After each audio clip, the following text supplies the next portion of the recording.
Welcome into Rapid Recap presented by Dreamfinders Homes. The Jaguars now lose 12 in a row with this loss to the Tennessee Titans.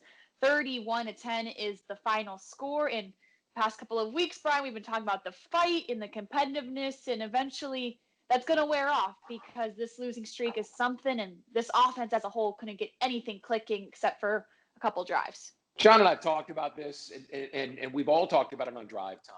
Credit to them for the way that they played in Green Bay, in Minnesota, against the Browns, who have been surging. But try hard only lasts so long against talent, right? And the Jaguars were trying hard, today against the Titans. They get the forced fumble by Smoot, and they get a field goal. It's 7-3. You're thinking, hey, all right, they're going to keep playing this style. And then the very next drive, Derrick Henry, Derrick Henry, Derrick Henry, Derrick Henry, Derrick Henry, Derrick Henry, Derrick Henry, Derrick Henry, right? 8 plays, all Derrick Henry runs, a 22-yarder in there, and then the 36-yard run. Boom.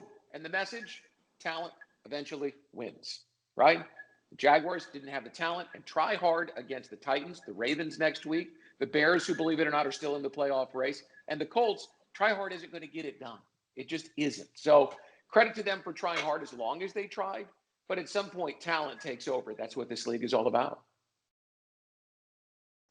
Right, John. And the biggest news is obviously the quarterback shift. And we said this week on Drive Time, hey, the quarterback really isn't a story. Well, it's a story again because now we're not sure if Gardner Minshew now will be the starter, but in the grand scheme of things, doesn't matter. Yeah, it sort of feels like they'll go back to Minshew. I mean, maybe not. I don't know. What I wrote for tomorrow or for today on Jaguars.com, the quarterback carousel continues.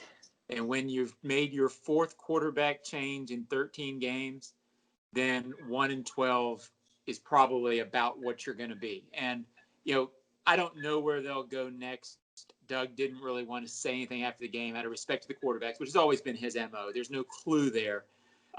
If they go Minshew, fine. If they go Glennon, fine. As we've talked about for a couple of months, quarterback not on the roster, quarterback right now, a short-term story for this team. Yep, correct. And it'll be a story for at least 3 more weeks as we try to figure out who will at least be the quarterback against the Baltimore Ravens next week on the road. And that is Rapid Recap. We'll talk much more about this game tomorrow morning. Jags Drive Time, 9 a.m. We'll see you there.